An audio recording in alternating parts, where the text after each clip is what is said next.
필요하실 때에 하나님, 오늘 이 시간에 깨지고 상한 나의 마음을 어루만져 주시옵소서. 우리 사랑하는 서정호 목사님의 말씀을 통하여서 우리에게 참으로 필요한 예수 그리스도를 만나게 하여 주시옵소서. 예수 그리스도를 알게 하여 주시옵소서. 이 예배 가운데 임재하여 주셔서 우리와 함께 달라고 우리 다같이 통성으로 기도하시겠습니다. 할렐루야. 주님, 깨지고 상한 심령으로 이 자리에 나왔습니다. 우리와 함께하여 주시옵소서. 우리 예배와 함께하여 주시옵소서. 오늘 사랑하는 서정호 목사님의 말씀을 통하여서 예수 그리스도를 만나는 놀라운 은혜가 역사가 일어날 수 있도록 주님 도우시고 인도하여 주시옵소서. 주님이 필요합니다. 예수 그리스도가 필요합니다. 나의 삶에 들어와 주시고 이 예배 가운데 함께하여 주시옵소서. 주님 간절히 바라고 소원합니다. 오늘 읽었던 시편 41편은 기록자가 다윗입니다. 본문 전체를 읽어보면 그 뉘앙스가 어떤 뉘앙스냐면 극심한 고통 가운데에서 부르짖고 있는 다윗의 이야기를 자기가 그 당시에 썼는지 지나고 난 뒤에 회고하며 썼는지는 몰라도 이것을 시로 만들어서 영장으로 부르는 노래, 영장이 지휘자죠. 이스라엘 백성들에게 누구든지 병든 자가 이 시편 41편을 나처럼 부르면 하나님께서 건져주실 것이다, 누구든지 고통 중에 이 노래를 부르면 하나님께서 고쳐주실 것이라고 영장으로 만들어 부르게 한 노래입니다. 그러면은 다윗이 많은 고통을 당했는데 이 시편 41편에 가장 극심한 고통을 당했을 때가 언젠가, 이 41편을 연구하는 학자들은 압살롬에게 쫓겨가면서 받았던 그의 고통을 노래한 것이다 라고 생각합니다. 다윗이 많은 사람에게 고통을 당했지만 자기 아들인 압살롬에게 반역을 받아서 도망갈 때 그는 얼마나 마음과 몸과 모든 것이 가장 고통스러웠겠지요. 그 배경에서 41편을 썼다라고 생각합니다. 따라서 오늘 시편 41편은 몸에 병이 난 사람, 마음에 병이 난 사람, 자식 때문에 속을 썩는 사람, 다 이런 사람들이 열심히 불러야 할 노래요, 시편이라는 겁니다. 다윗에게 불어닥친 이 고통이 어떤 고통인지 한번 본문을 통해서 찾아보려고 하는데요, 그가 1절에서 그에게 일어난 모든 상황을 자기가 한 단어로 표현을 합니다. 어떤 단어로 표현하냐면은 재앙의 날, 내가 재앙의 날을 맞이했다. 이 재앙의 날이라고 하는 것은 어느 한 사건을 이야기하는 게 아니라 재앙, disaster이라고 하는 말은 한꺼번에 패키지로 다가오는 고난을 이야기합니다. 여러분, 성경에 보면 패키지로 고난을 당하는 사람이 있죠. 욥 아닙니까? 그렇죠? 욥이 한두 가지 고통을 당한 게 아니죠. 첫 번째, 자기의 수많은 육축들을 다 잃어버리게 되는 재산이 파탄이 나게 됩니다. 그러고 난 뒤에 아들 형제 7이고 딸이 3형제인 10 자녀가 다 생명을 잃어버리게 되는 자녀의 문제가 생기게 됩니다. 그리고 유일한 가족이었던 아내가 하나님을 저주하고 죽으라고 하면서 떠나버리게 되는 아내도 잃어버리게 됩니다. 그리고는 몸에 욕창이 생기고 기와장을 가지고 제 가운데 앉아서 긁어도 되지 않는 극심한 고통을 그가 몸의 질병까지 가지게 된 것. 그래서 욥의 고통은 한 가지 고통이 아니라 패키지 고통이다. 재산도 잃어버리고 자녀도 잃어버리고 가정도 잃어버리고 몸에도 죽을 병이 생기게 되어지는 이런 욥의 고통, 그 하나님께서 그 패키지로 맞이한 욥의 고통을 하나님이 어떻게 구원해 내셨는가가 욥기 전체의 이야기지요. 지금 다윗도 자기 자신에게 지금 임한 재앙이 한 가지 재앙이 아니라 재앙의 날이라고 할 때는 패키지로 왔다는 겁니다. 그도 병을 얻었고요, 오늘 본문에 보면 죽을 병에 걸렸고요, 그리고 왕이었다가 쫓겨났으니 직위가 해제되었고 가족들도 자기를 배신하고 가까웠던 친구들도 자기를 멀리하게 되면서 오히려 자기의 대적이 되어지는 그러한 총체적인 패키지 재앙을 다윗이 지금 만나게 된 겁니다. 자, 본문을 좀 더 자세히 살펴보면서 다윗이 어떤 어려움을 만났는지를 한번 살펴보고 설교의 후반부에서는 이 불가능한 이 재앙에서 하나님이 어떻게 구원해 내셨는지, 어떻게 다윗은 구원을 받게 되었는지를 설명함으로 비슷한 상황에 있는 분들이 오늘 구원받는 시간 되기를 축원합니다. 그는 첫 번째 어떤 고통을 당했냐면 살해의 위협을 당하고 있었습니다. 살해의 위협, 누가 자기를 죽이는 거죠. 2절을 보면은 그가 이렇게 기도를 하는데요, 여호와께서 그를 지키사 살게 하시리니, 이렇게 나옵니다. 그가 이 세상에서 복을 받을 것이라 주여 그를 그 원수의 뜻에 맡기지 마소서. 여기에서 그라고 얘기했지만 다윗은 자기를 말하는 거죠. 그래서 이렇게 읽어야 됩니다. 여호와께서 나를 지키사 살게 하시리니, 이렇게 나옵니다. 살게 하신다는 것은 죽게 되었다는 뜻이지요. 죽게 되었다. 그리고 주여 나를 원수의 손에 맡기지 마옵소서. 원수가 지금 자기를 죽이기 위해 오니 주여 원수가 나를 죽이지 못하고 살게 하여 주옵소서. 다른 말로 하면 이 뜻이 뭡니까? 누가 나를 죽이려 한다는 겁니다. 살해의 위협. 오늘 혹시 그런 분들, 위협을 당하거나 어려운 가운데 있는 분들, 오늘 이 다윗을 구원하신 것처럼 하나님께서 그 원수의 손에서 구원해 주시기를 축원합니다. 그런데 오늘 배경이 압살롬의 반역으로 말미암아, 그러니까 이 다윗의 문제는 만만한 문제가 아닌 게 자기를 죽이려고 하는 자가 누구냐, 그게 자기 아들이란 말이죠. 자기 아들이 자기를 죽이려고 한다. 아들에게 위협을 받아 살고자 도망가는 이 다윗의 처량한 모습, 여러분 다윗만큼 그러니까 기구한 삶을 살았던 사람이 없지요. 제가 유진 피터슨의 이야기를 했지만 그가 다윗 현실에 뿌리 박은 영성이라는 책에 보면은 다윗은 살면서 성경에 나오는 사람 중에 한 번도 기적을 체험하지 못한 사람이다, 그렇게 묘사를 합니다. 다윗에게는 기적이 없어요. 다 견뎌내고 이겨낸 것뿐입니다. 갑자기 초자연적인 역사가 일어난 것이 아니라 우리와 성정이 똑같은 삶을 목동에서부터 왕이 될 때까지 살아낸 사람. 그래서 이스라엘 사람들이 가장 좋아하는 게, 지금도 좋아하는 게 모세를 좋아하거나 아브라함을 좋아하는 게 아닙니다. 그분들은 조상으로서 기억을 하는 거고, 가장 사랑하는 사람이 누구냐면은 다윗입니다. 이스라엘 사람들이. 그래서 이스라엘 국기가 다윗의 별이거든요. 다윗의 나라가 회복되고 다윗을 가장 좋아합니다. 왜냐하면 이스라엘 백성들의 그 고통스러운 2000년의 역사가 다윗의 인생과하고 닮아있기 때문이에요. 고통받을 것 다 고통받고 도망갈 것 다 도망가지만 급기야는 다윗의 나라가 세워진 것처럼 하나님이 이 고통 가운데서 우리 나라도 다시 회복되게 하실 것이라고 하는, 다윗이 가장 자기들을 묘사하는 사람이었기 때문에, 그래서 우리는 시편을 읽으면서 또 다윗의 이야기를 들으면서 공감을 많이 하고 힘을 얻는 것은 다윗이 오늘 고통 가운데 있는 여러분을 가장 많이 닮아 있다는 겁니다. 그래서 다윗을 구원하셨다면 여러분도 구원하실 거라는 소망이 생기게 되는 거지요. 하나님 그렇게 하실 줄 믿습니다. 자, 다윗은 아들 압살롬에게 살해의 위협을 당해서 쫓겨가고 있었던 사람입니다. 사람이 세상에 살면서 이 한 가지만 하더라도 이것보다 더 큰 재앙을 만난 사람이 몇 명이 되겠습니까? 이 중에 여러분의 자녀가 여러분 죽이겠다고 따라오는 사람이 몇 명이 있고, 정말 실제적으로 총을 차고 다니면서 여러분의 뒤에 따라오면서 살해 위협하는 사람 많지 않겠죠. 그러니까 다윗은 이런 고통 가운데 살고자 도망을 갔다는 거죠. 주여 나를 원수의 손에 맡기지 마시고 나를 지키사 살게 하여 주옵소서. 그 다음에 이런 어떤 살해의 위협을 느꼈고, 두 번째 그가 당한 고통의 신앙의 패키지, 이 고통의 패키지 안에는 뭐가 있었냐면은 그는 큰 병에 걸렸다는 겁니다. 큰 병에 걸렸다. 3절에 이렇게 이야기합니다. 여호와께서 나를 병상에서 붙드시고 내가 누워있을 때마다 나의 병을 고쳐주시나이다. 그가 3인칭으로 얘기하지만 이건 자기 자신을 이야기하는 겁니다. 여호와께서 그를 병상에서 붙드시고 그가 누워있을 때마다 그의 병을 고쳐주시나이다. 지금 다윗이 어디에 누워있다는 겁니까? 병상에 누워있다는 거예요. 병상에 누워있다. 그러니까 아까 살해의 위협으로 도망가면서 다윗은 도망가는 것보다 더 고통스러웠던 게 뭐냐면은 마음의 병을 얻은 거죠. 자기 아들이 자기를 죽이겠다고 했을 때에 그 마음에 낙심된 거. 여러분, 사람의 마음이 너무 병이 깊이 들면 몸의 병으로 이어집니다. 지금 다윗이 그 경우예요. 마음의 병이 있다가 침상에 누워버리는 몸의 병으로 온 겁니다. 그래서 성경에서 늘 이야기하는 게 뭡니까? 무릇 지킬 만한 것 중에 너희 마음을 지키라. 생명의 근원이 여기에서 남이라. 마음의 병을 못 다스리면 몸의 병으로 오고 결국은 그 몸이 죽게 되는 거지요. 지금 다윗이 자기 아들이 자기를 지금 모함하고 죽이려고 하는 그 충격에 마음의 병을 다스리지 못하고 몸의 병이 와서 침상에 누워서 하나님께 지금 눈물로 침상을 띄울 정도로 그렇게 고통 가운데 있는 겁니다. 그러니까 다윗은 지금 마음의 병과 몸의 병을 다 가지고 있는 것이요.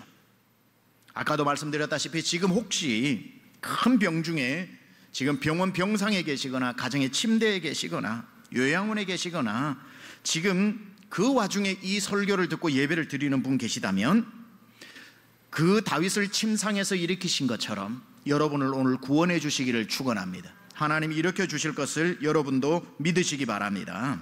왜냐하면 3절에 이렇게 말씀하고 있죠. 여호와께서 그를 병상에서 붙드시고, 오늘 하나님의 손이 병상에 있는 여러분을 붙들고 계신다는 것 기억하시기 바랍니다.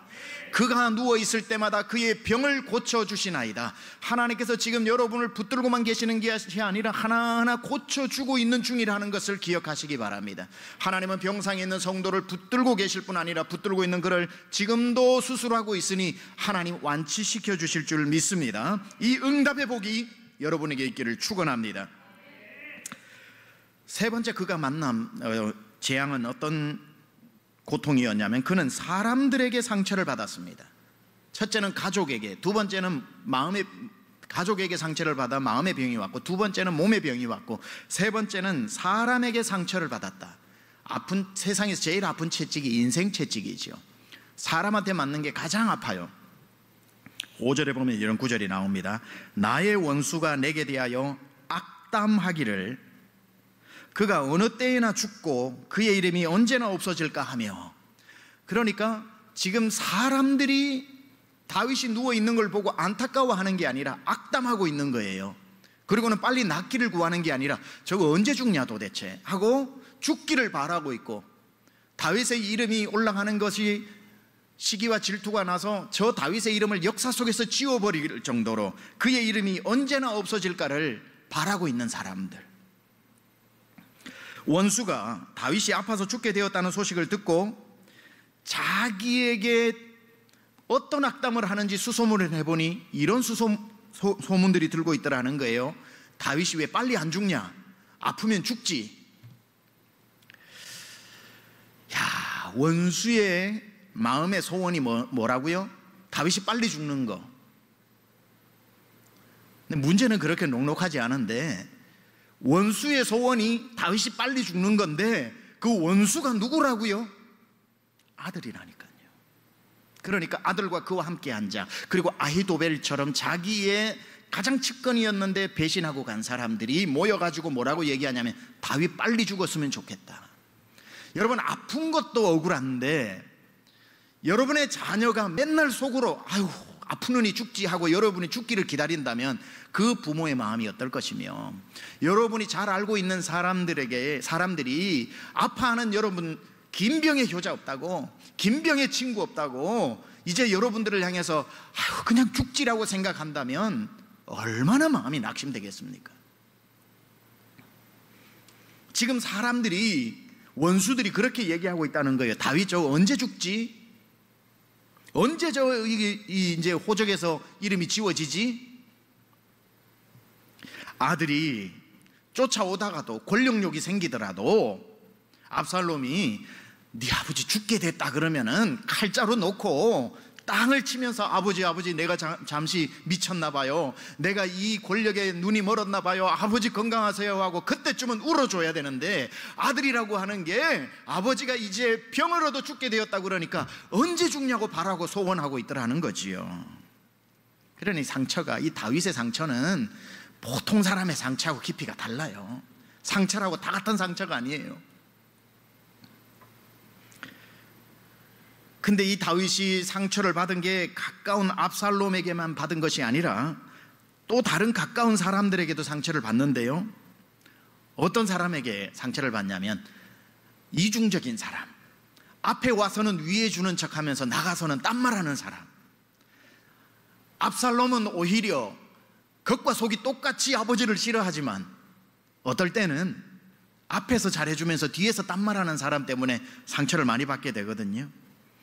다윗이 병들었다는 소식을 듣고 득달같이 병문안을 와서 앞에서 아이고 다윗 어쩌다가 이런 병을 얻었냐고, 당신 신세가 어떻게 이렇게 됐냐고 한참을 울어주고, 마치 그 욥 옆에 그 친구들이 왔던 것처럼 그 친구들 빌닷, 소발 뭐 이런 사람들처럼 와가지고 막 울어주고 위로해주다가 또 올게 몸 잘 챙기고 밥 잘 먹고 죽이라도 먹어 그래야 살지 하고는 문 열고 나가면서 저거 이제 죽어, 끝났어 저거.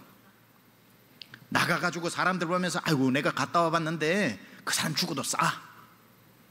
만약에 이러는 소리가 들려왔을 때, 지금 다윗이 지금 그걸 경험하고 있거든요. 6절에 나를 보러 와서는 거짓을 말하고 그의 중심에 악을 쌓았다가 나가서 이를 널리 선포하며, 나를 보러 와서는 이 얘기 들어주는 척하고 내 사정 들어주는 척하면서 눈물도 흘려주다가 속으로는 막 악을 쌓아뒀다가 문을 열고 나가기가 무섭게 나에 대해서 온갖 희한한 소문들을 다 퍼뜨리고 다니는 사람 때문에 상처를 받는다는 거예요.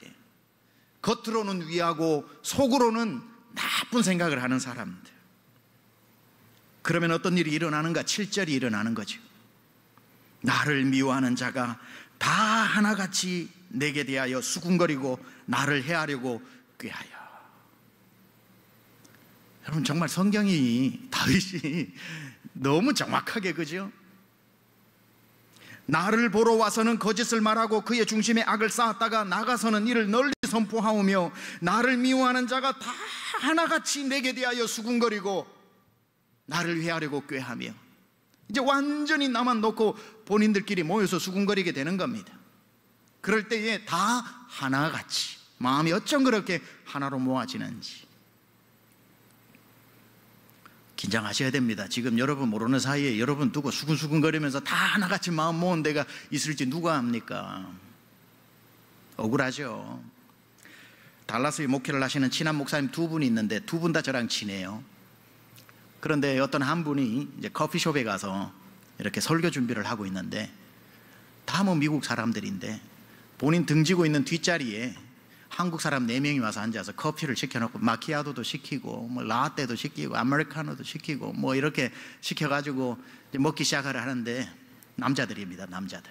뭐 여성분이 뭐 한두 분 있었는지는 모르겠는데 4명이 모여서 이야기를 하는데 한국말은 특히 잘 들려요. 미국에서 한국말 들리면 잘 들려요. 귀가 번쩍 열립니다. 날 영어만 듣다가. 그런데 시작부터 끝까지 본인 교회 욕을 하기 시작하면서 특히 담임 목사님 욕을 하더랍니다. 담임 목사님 욕을 하는데 이 목사님이 가만 듣다 보니 너무 친한 목사님 교회라 막 4명이 이야기하다가 쿵적적 얼씨구 얼쑤 취임새가 들어가고 뭐가 들어가다 보니까 나중에는 목사님이라는 목사만 해도 괜찮은데 단어가 다 떼버리고 이름 석자만 부르더랍니다. 담임 목사 이름 석자만 부르면서 이야기하다가 나중에는 이름을 안 부르고 반욕이 들어간 대명사로만 부르더랍니다. 도저히 이 목사님이 이제 설교 준비를 못하죠. 가슴이 두근거려가지고 이 문제를 어떻게 해결해야 되는가, 어떻게 해야 되나, 그렇게 한참 하다가 번뜩이는 지혜로 이분이 갑자기 전화가 오는 척 하면서 받아가지고 그 담임 목사님이 전화한 것처럼, 아이고 하무개 목사님 어떻게 전화하셨어요? 이렇게 이야기를 딱 하니까 그 얘기를 듣자마자 한국말 소리가 들려오는데 자기 담임 목사님이니까 후다다닥 해가지고 한 몇 초 만에 뒤를 돌아보니 그 아메리카노도 그대로 3분의 2나 남아있는데 넣고 마키아토 카라멜 마키아토도 넣고 카페 라테도 넣고 사람만 다 사라져버린 거예요. 수군수군거리는 데가 많다는 거예요. 모르는 자리. 여러분, 수군수군거리는 자리 잊지 마세요. 왠 줄 아세요? 수군수군거린다고 비밀 없어요. 다 수군거린 그 사람 귀에 들어갑니다. 저도 목회해보니 어디서 누가 했던 얘기는 어디를 통해서도 결국은 들어와요. 제 귀에. 제가 모르는 척하고 그분 찾아가서 내 얘기했어요 안 물어봐서 그렇지, 목사니까 그냥 그랬거니 내 반성의 기회로 삼고, 주님 제가 이렇게 부족한데도 쓰임받고 있어서 감사합니다 하고 그냥 내 채찍으로 삼으니까 이슈를 안 시켜서 그렇지 못 듣는 게 아니에요. 희한하게 다 들려와요. 그런데 수근수근거리는 사람들은 그 앉아있는 사람만 안다고 착각을 하는 건데, 아유 수근수근거리는 그걸 어떻게 앉아있는 사람만 알아요? 하나님이 듣고 계시는데, 하나님 듣고 계시는 걸 아는데 어떻게 그렇게 말할 수가 있고 교회에 대해서 이야기할 수 있나요? 그럴 수 없지. 어디 하나님만 들으시나요? 남말은 새가 듣고 반말은 또 쥐가 들어요. 천장 위에서 쥐가 다 듣고 있어요. 그러다가 옆에 쥐한테 가서 하면 그 쥐가 또 그래가지고 그 쥐가 아침이 오면은 새한테 얘기를 해주는 겁니다. 하면은 그걸 들은 새는 새들이 날아다니면서 옮겨다니고, 나중에 한 3일만 지나면 온 동네가 다 알아. 서울이다. 새들이 얼마나 빠르게 다니는데. 새들만 수군거리는 소리를 듣는 줄 아세요? 그때 누가 듣고 있는 줄 아세요? 여러분의 양심이 듣고 있어요. 성경에 양심이 소리친다고 그랬거든요. 양심이 그 얘기를 하면서도 조금 완전히 양심이 죽지 않았다면, 이거 이러면 안 될 것 같은데, 양심이 하지 말라는 소리거든요. 빨리 일어나라는 뜻이거든요. 약속 있다고 빨리 나오라는 뜻이거든요. 양심이 다 마비가 돼서 못 들어도 누가 듣는 줄 아세요? 내 안에 계신 성령이 탄식하고 계시는 거예요. 성령의 탄식함. 이 사람아, 네가 어떤 사람인데. 성령님 듣고 계시고, 위로는 하나님 듣고 계시고, 남말은 쥐가 듣고 있고, 새가 듣고 있고, 반말은 쥐가 듣고 있고, 내 양심이 소리를 치고 있는데 어찌 누가 모른다고요? 너만 알아. 다윗이 지금 그런 상황이라는 거예요. 나에게 와서 앞에서 울어주었던 사람이 나아가면서 희한한 정보를 가지고 나아가서 다 악한 일을 선포하며 저희들이 다 하나가 되어 수군수군거리며 나를 죽이려고 꾀하더라. 다윗이 지금 경험한 걸 이야기하고 있죠. 참 7절 표현에 다 하나같이 내게 대하여 수군거리고, 참 비참한 말입니다. 아픈 말이죠. 병문안 나왔던 사람이 나아가서는 앞에서는 일어날 겁니다. 회복될 겁니다. 하나님 고치실 겁니다. 그러고는 나아가서 저거 못 고쳐. 보니까 하나님한테 벌 받았어. 하나님이 병을 줬는데 하나님이 고쳐주실 리가 있어? 다윗이 가장 마음이 아팠던 것은 모든 이스라엘 사람들이 다윗의 쫓겨감을 보면서 아들 압살롬이 나쁜 놈이라 그러지 않고 하나님이 다윗에게 벌 줬다고 생각하는 그 억울함. 하나님 그렇게 하시지 않았죠. 사실은 다윗이 이 정도가 모르는 사람, 대충 모르는 사람이 또 와서 몇 마디 하고 나가서 잘못된 정보는 할 수 있다고, 그것도 아프지만 다윗은 이 정도가 아니라니까요. 오늘 다윗의 아픔을 계속 추적해 들어가는 겁니다. 이번에는 다윗이 알던 사람 정도가 아니라 마음을 다 주었던 사람, 마음을 다 주었던 사람, 내가 신뢰했던 사람, 떡 하나가 있어도 절반 나누어 먹고, 라면 하나 생라면 먹어도 절반 딱 깨서 먹고, 초코파이도 안 떨어지는 거 절반 떨어져 먹고, 산도도 떨어져 가지고 당분이 붙어있는 건 넣어줬던 사람, 그 사람이 남의 말을 듣고 나를 오해할 때, 모르는 사람이야 듣는 대로 그냥 반응한다고 치더라도 나를 알 만큼 아는 사람이 남의 말 몇 마디 들었을 때 마음이 빼앗겨버리는 사람, 그러면서 그 사람도 나를 대적하는 것을 경험했는데 그게 9절이라는 거예요. 9절. 내가 신뢰하여 내 떡을 나눠 먹던 나의 가까운 친구도 나를 대적하여 그의 발꿈치를 들었나이다. 내가 신뢰하여 내 떡을 나누어 먹던 나의 가까운 친구도 남들 말 듣고는 내 앞에서 발꿈치를 들었다. 발꿈치 들었다는 표현이 뭔 줄 아세요? 사람이 이렇게 싸울 때 대적한다는 뜻인데, 내 발꿈치가 보일 정도로 다리를 들었다는 거 보입니까? 여러분 보였어요 이거? 발꿈치가 보일 정도로. 그러니까 나를 향해서 앞발을 들고 나를 치려고 발꿈치가 보일 정도로 다리를 들었다는 거예요. 나를 대적했다는 거죠. 가장 가까웠던 사람에게 발꿈치를 들고 그 사람이 발로 나를 차고 밀 때 다윗이 그 경험을 한 거예요.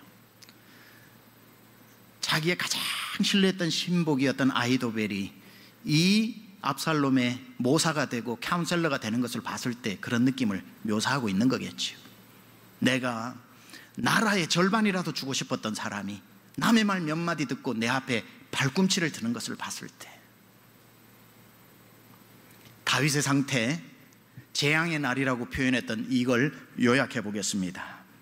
아들에게 배신을 당해 마음의 병을 얻고, 마음의 병이 몸의 병으로 옮겨져서 침상에 누워 꼼짝할 수가 없고, 어설프게 자기를 알던 사람이 앞에 다르고 뒤에 다른 사람들이 나가서 온갖 이야기로 수군수군거리고 있고, 내 마음을 다 주었던 사람이 내 앞에 다리를 들면서 나를 대적하고 있는 이 상황이 오늘 시편 41편에 나오는 다윗의 상황입니다. 이런 사람도 몸은 죽어가고 있고 병을 얻어서 내 주변엔 한 사람도 없고 가장 가까운 사람도 나를 오히려 대적하고 있는 이때에 이런 다윗도 구원받을 수 있을까요? 있다고 생각하십니까? 그럼요. 하나님이 누구신데 다윗은 이 힘든 기간을 멋지게 이겨냅니다. 이걸 보면 다윗도 위대하고, 사실은 다윗도 위대한 거죠. 다윗도 위대하고, 그러나 다윗을 통해 일하신 하나님은 더 위대하시고, 다윗과 다윗을 사용하시는 하나님이 계신데 어떻게 못 이겨내겠습니까? 결국은 이 어둡기 짝이 없는 시편 41편에 점철되어지는 이야기는 놀랍게도 결론은 13절에 이렇게 나오고 있지요. 결론부터 말씀드리겠습니다. 이스라엘의 하나님 여호와를 영원부터 영원까지 송축할지로다. 아멘, 아멘. 해피엔딩인가요? 아닌가요? 완전히 해피엔딩이죠. 이스라엘의 하나님 여호와를 영원부터 영원까지 나는 송축하리라. 아멘, 아멘. 그럼 다윗은 구원받았다는 뜻인데, 문제에서 벗어났다는 뜻인데, 도대체 다윗은 이 절망의 사건과 이 결론의 사이에 어떻게 무엇을 어떤 식으로 이겨내고 살았길래 그 문제들을 이길 수 있었을까? 고통 중에 병든 자가 일어나고 정말 약한 자가 강해지고 이 반전의 역사가 일어나기 위해서 다윗이 기억하고 기억했던 몇 가지를, 그리고 그는 절대로 놓치지 않았던 몇 가지를 오늘 본문 나머지 시간 좀 나눠보려고 하는데, 그가 이 고통 중에 붙잡았던 첫 번째, 가난한 자를 보살피는 일을 멈추지 않았다. 다른 말로 하면은 자기에게 주신 사명과 직분을 내려놓지 않았다는 거예요. 1절에 보면 이런 말 나오죠. 가난한 자를 보살피는 자에게 복이 있으며 재앙의 날에 여호와께서 그를 건지시리로다. 그러니까 가난한 자를 보살피는 자는 하나님이 보살펴 주신다는 뜻이거든요. 그러니까 이거는 가난한 자를 보살폈던 과거의 일을 추억해서 지금 붙잡아 주신다는 게 아니고, 계속적인 행위, 내가 이렇게 어렵고 침상에 누워있고 억울한 일 많아도 하나님이 내게 하라고 주신 그 일을 내려놓지 않고 계속 할 때 하나님이 나도 계속 붙잡아 주신다는 거예요. 여기에서 가난한 자라고만 하니까 돈이 없는 가난한 자의 뜻으로만 해석하면 안 되고요, 이거는 딸이라고 해서 히브리어로 많은 의미를 포함하고 있습니다. 어떤 가난한 자라는 뜻뿐이 아니라 제가 읽어보면 가난한 자를, 그러니까 여기에 보니까 보살피고 질병, 실패와 절망, 가진 자들에게 횡포와 억압을 받는 상태, 무기력한 상태에 빠져 있는 자, 고통 중에 있는 자를 다 포함한 말이 이 히브리어입니다.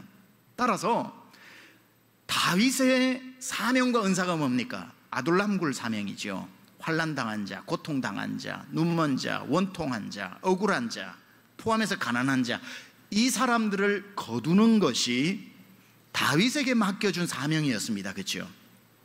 그러니까 다윗은 이 자기에게 주신 이 직분 또는 사명, 가난한 자라고 대표되어지는 억울한 자의 억울함을 벗어주고 원통한 자의 원통함을 벗겨주고, 그리고 무기력한 상태에 빠져있는 자, 우울증에 걸린 사람의 그 마음을 자기의 하프로 연주해서 마음의 개운함을 주고, 고통 중에 있는 자, 이것이 다윗의 사명이었는데, 내가 아무리 지금 억울하고 도망다니고 침상에 누워있다고 할지라도 주여 내게 주신 사명을 놓지 않겠다는 거죠. 가난한 자를 보살피는 자에게 복이 있다는 것을 알기 때문에, 가난한 자를 보살피는 자에게서는 재앙의 날에 여호와께서 그를 건져주신다는 것을 알았기 때문에, 내가 사명을 붙잡고 있으면 하나님이 날 붙잡아 주신다는 걸 알았기 때문에 굉장히 중요한 일입니다. 많은 사람들은 힘든 일이 오면 하던 일을 멈춥니다. 어려운 일이 오면 직분부터 내려놔야 한다고 생각을 합니다. 너무 힘들면 사명 감당을 멈추기도 합니다. 다윗은 거꾸로 가고 있죠.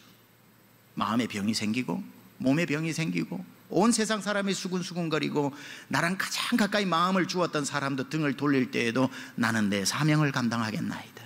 내가 이걸 붙잡을 때 주님이 날 붙잡아 주시기 때문에. 그리고는 2절에 그도 똑같은 표현을 하는데 뭐라고 이야기하냐면 여호와께서 나를 지키사 살게 하시리니. 1절에 내가 가난한 자를 지켜주니까 2절에는 여호와께서 나를 지켜주셔서 살게 해줄 것이다. 내가 사명을 잡으면 하나님이 날 잡아주시고, 내가 사명을 지키면 하나님이 날 지켜주시고, 내가 직분을 붙잡으면 하나님이 날 붙잡아주시는 줄 믿습니다. 이걸 기억해야 되는 거예요. 이걸. 다윗은 어려운 중에도 약한 자에게 소홀하지 않았고, 원통한 자를 돌려보내지 않았고, 가난하고 병든 사람에게 물 한 잔이라도 줘서 보내는 자기의 사명을 끝까지 지켜내니 하나님이 그 모습을 보고 네가 끝까지 붙잡으니 내가 널 끝까지 붙잡아 주겠다고 말씀하신 거지요. 그가 이 고통 중에 또 한 가지는 무엇을 멈추지 않았는가? 은혜 구하기를 멈추지 않았습니다. 여러분, 어려운 형편에 있는 사람, 사업이 부동한 사람, 몸에 병이 난 사람, 가정이 파탄이 난 사람에게는 출구가 하나밖에 없어요. 은혜입니다. 은혜. 하나님 은혜를 베풀어 주세요. 공로도 없고 자격도 없고 능력도 없고 권리도 없으나 하나님 무자격자에게 베풀어 주시는 은혜를 달라고 여러분 은혜를 구하시기 바랍니다. 병중에 있는 성도가 하나님 앞에 왜 나를 이렇게 아프게 했냐고 따지지 말고, 따지고 싶은 얘기 1000가지 마음 다 이해하지만 그래서는 안 되는 것이고, 살고자 한다면 지혜롭게 하나님 앞에 주여 은혜를 베풀어 나를 불쌍히 여겨달라고 오히려 기도하는 게 낫습니다. 하나님하고 싸우지 말고 하나님 앞에 불쌍히 여겨달라고 기도해야 그래도 살지 않겠습니까? 히스기야가 죽을 병에 걸렸을 때에 하나님 앞에 따지지 않았죠. 벽을 향하여 하나님 날 불쌍히 여겨 생명을 연장해달라고 오히려 은혜를 구했죠. 오늘 다윗이 여기에서 하나님, 도망가면서 하나님하고 싸웁니까? 하나님 내게 이르실 수는 없나이다 하고 싸우지 않고 뭐라고 얘기했냐면 4절에 보니까 내가 말하기를 여호와여 내게 은혜를 베푸소서. 은혜 아니고는 살 수 없겠나이다. 주여 내게 은혜를 베푸소서. 10절에도 뭐라고 이야기합니까? 그러하오나 주 여호와여 내게 은혜를 베푸시고 나를 일으켜 주옵소서. 병든 자가 살 길은 은혜가 임하는 것입니다. 약한 자가 강해지는 것은 은혜밖에 없습니다. 앞길이 보이지 않을 때 은혜가 임하면 앞길이 보입니다. 내 앞에 여리고성이 있을 때에 은혜가 임하면 무너지게 되어 있는 겁니다. 내 앞에 두꺼운 문이 가로막혀 있어도 은혜가 임하면 자동문이 되는 것입니다. 그런데 이런 어려운 가운데 있는데도 불구하고 성도들이 은혜를 기다리는 사람이 있어요. 안 됩니다. 기다려서 받는 은혜는 구원의 은혜밖에 없어요. 여러분이 구해서 받은 게 구원 아니죠. 가만히 있는데 찾아오신 은혜가 날 구원하시는 은혜인데, 구원받은 자녀들은 그때부터 기다린다고 은혜가 오는 게 아니에요. 살아가는 내내 구하여 받는 은혜가 있는 겁니다. 그래서 이브리서 4장 16절에 뭐라 그럽니까? 은혜의 보좌 앞에 담대히 나아가서 때를 따라 돕는 은혜를 받아라고. 여러분 아프고 힘들고 어렵고 다윗 같은 형편에 있는데 침상에 주님의 은혜가 오도록 기다리지 말고 침상에서 은혜를 구하세요. 하나님 내가 아파요. 치료의 은혜, 때를 따라 돕는 은혜가 있다고 했으니 보좌 앞으로 내가 담대히 나가오니 은혜 구한 내게 은혜의 주님, 은사 구한 내게 은사의 주님, 하나님 내가 은혜가 필요하오니 나를 불쌍히 여기사 은혜를 베풀어 달라고 다윗은 지금 은혜 구하기를 멈추지 않아 하나님의 은혜를 받은 줄 믿습니다. 은혜를 구해야죠. 다윗은 어떻게 이 엄청난 문제에서 벗어날 수 있었던가? 은혜 구하기를 게을리하지 않았다. 그래서 여러분 은혜를 구하지 낙심하지 마세요. 낙심이란 은혜를 막는 여리고성입니다. 여러분 낙심해버리고 나면요 하나님을 의지하지 않게 돼요. 하나님도 필요 없다, 하나님도 내 사정 모른다, 하나님도 나한테 관심 없다. 낙심한 자는요 하나님을 찾지 않아요. 그러나 여러분 하나님을 찾지 않을 정도로 낙심해서는 안 되는 겁니다. 오히려 다시 한번 소망을 가지고 하나님을 의지하고, 하나님 오늘 말씀으로 나를 다시 일깨워 주셔서 감사합니다. 내가 은혜를 구하겠나이다. 하나님께 서운해서 실망만 하고 있다가 이 아까운 세월 보내지 않겠나이다. 하나님 은혜 구한 내게 은혜의 주님이라고 하셨고, 은혜의 보좌 앞으로 담대히 나오는 자를 뒤돌려 보내지 않는다고 하셨으니 때를 따라 돕는 은혜, 저에게 가장 맞는 은혜를 지금 베풀어 달라고 기도하여 은혜를 누리시기 바랍니다. 이렇게 기도하면 되는 겁니다. 주여 내게 은혜를 베푸소서. 주여 내게 은혜를 베푸소서. 주님여 날 버리지 마소서. 주님 내게 은혜를 베푸소서. 은혜의 보좌 앞에 그저 나온 것뿐이나 이 길밖에 없어 주님 앞에 나왔사오니 날 돌려보내지 마소서. 주님 내게 은혜를 베푸소서. 반드시 은혜 구하는 자에게 은혜 주실 줄 믿습니다. 하나님이 오늘 이 다윗이 또 어떤 것을 붙잡았는가? 세 번째 보니까 회개하기를 멈추지 않았습니다. 회개하기를 멈추지 않았습니다. 4절에 다윗은 이런 문제가 왔을 때에 저 사람 때문에, 저놈의 압살롬 때문에, 배신한 아히도벨 때문에 하고 남들의 문제를 먼저 찾지 않고, 문제가 왔을 때에 그것이 설령 남들에게서 왔다고 할지라도 그는 남들을 향하기 전에 자기를 향하면서 뭐라고 기도합니까? 4절에 보니까 내가 주께 범죄하였사오니 나를 고치소서 하였나이다. 다윗은 모든 문제의 원인을 밖에서 찾기 전에 자기에게서 찾아 회개할 거리로 삼더라는 거예요. 왜 이 문제가 왔을까? 이 병이 왔을까? 사업의 위기가 왔을까? 가정의 위기가 왔을까? 내 마음에 왜 시험이 들었을까? 왜 내가 이렇게 되었을까? 누구 때문에 하지 않고 내가 하나님 앞에 더 가까이 가지 못했구나, 하나님의 말씀대로 살지 못했구나, 내 정욕을 따라 살았구나, 이생의 자랑 내가 쫓아서 살았구나, 안목의 정욕을 내가 사랑하면서 살았구나. 나를 보는 사람. 맞아요 여러분, 인생의 짙은 터널을 빠져나가야 되는데, 인생의 터널을 빠져나가야 되는데 터널이 좁은 게 아니라 내가 너무 뚱뚱할 수도 있는 거지요. 입을 옷이 없는 게 아니라, 집에 입을 옷이 없는 게 아니라 내 몸이 너무 커져버린 거겠죠. 다시 원상복귀하면 입을 옷 수두룩하겠죠. 세상이 어두운 게 아니라 내가 검은색 선글라스를 끼고 봐서 그럴 수도 있겠지요. 세상이 어두울 수도 있고 터널이 좁을 수도 있고 내 주변에 할 만한 게 하나도 없을 수도 있지만, 때로는 내 몸이 클 수도 있고 내 안경이 짙을 수도 있고 내 문제가 클 수도 있으니 밖에서만 문제를 찾으려 하지 말고 마땅히 문제를 만난 믿음의 성도는 내게는 문제가 없는지, 주님 앞에 회개할 것은 없는지, 침상에서 그 문제 앞에서 골방에서 억울합니다라만 눈물로 보낼 것이 아니라 주님 내가 회개합니다라고 내가 회개해야 할 것은 없는지, 간구하는 기도는 많아졌으나 회개의 기도는 사라져버린 오늘날, 문제만 닥치면 주님 앞에 나와 간구하기만 바쁘지, 그 문제를 만난 사람이 주님 앞에 나와 옷을 찢지 않고 마음을 찢으면서 내 죄로 소이다, 내 죄로 소이다, 주님 내가 주님 앞에 죄를 지었나이다 하고 자기를 회개하는 사람은 적으니 문제는 해결되지 않더라는 거예요. 사랑하는 여러분, 여러분의 눈에서 회개의 눈물이 멈추지 않기를 축원합니다.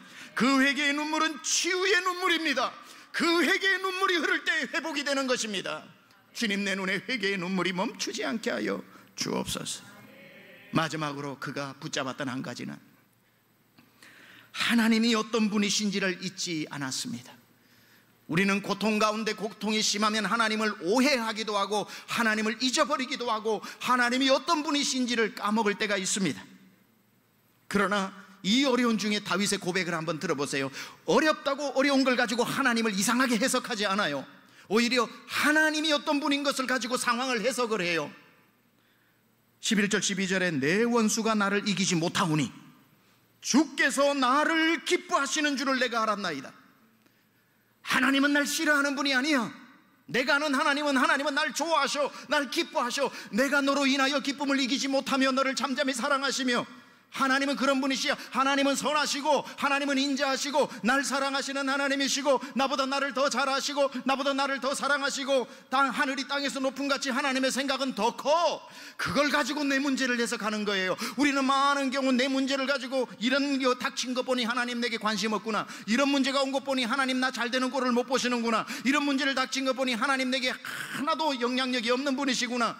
하나님을 문제 가지고 해석하니까 엉뚱한 해석들이 나오는 거지요. 다윗은 하나님 가지고 문제 해석하더라는 거예요. 뭐라고 11절에 주께서 나를 기뻐하시는 줄을 내가 알았나이다. 12절에는 뭐라 그래요? 그러므로 주께서 나를 온전한 중에 붙드시고 영원히 주 앞에 나를 다시 세워 주실 것이다. 다윗은 하나님을 오해하지 않아요. 어려울 때일수록 하나님이 누구신가, 어려울 때일수록 그 하나님 앞에 나는 누구인가, 전능하신 하나님이 무능한 나에게 주인 되신다. 그분은 날 싫어하지 않고 기뻐하신다. 그분은 능력이 있으시되 능력을 아껴두지 않고 그 크신 팔을 나에게 언제나 베풀어 주신다. 다윗은 어떤 일을 만나도 하나님께 실망하지 않아요. 하나님은 날 기뻐하시고 나를 온전하게 다시 하나님 앞에 고개를 들고 세워주실 것이다. 여러분, 힘든 가운데 하나님 오해하고 있다면 오늘 설교를 통해 다시 다 바로잡으시기 바랍니다. 하나님이 누구신지가 제대로 잡혀야 제대로 기도를 하고 하나님 앞에 기도할 마음도 생기고 예배당에 더 나올 생각도 생기고 하나님이 좋아야 찬송도 나오지. 하나님을 서운하게 생각하는데 무슨 찬송이 나옵니까? 하나님이 좋아야 찬송 부르고 싶고 하나님이 좋아야 그분께 기도하고 싶고 하나님이 좋아야 한 번이라도 더 예배하고 싶지. 그래서 하나님을 좋아하면 예배도 살고 말씀도 살고 기도도 살고 찬송도 살아. 그 사람이 어찌 살아나지 않겠습니까? 다윗은 그걸 알았던 거죠. 여호와께서 나를 기뻐하신다. 이 고통을 당하고 있어도 11절에 내 원수가 나를 이기지 못하오니 주께서 나를 기뻐하시는 줄을 알았고, 그리고 아무리 힘들어도 하나님이 나를 통해서 약속하신 그 계획은 반드시 이루어지는 것을 알아 주께서 나를 온전한 중에 붙드시고 영원히 주 앞에 세우시나이다.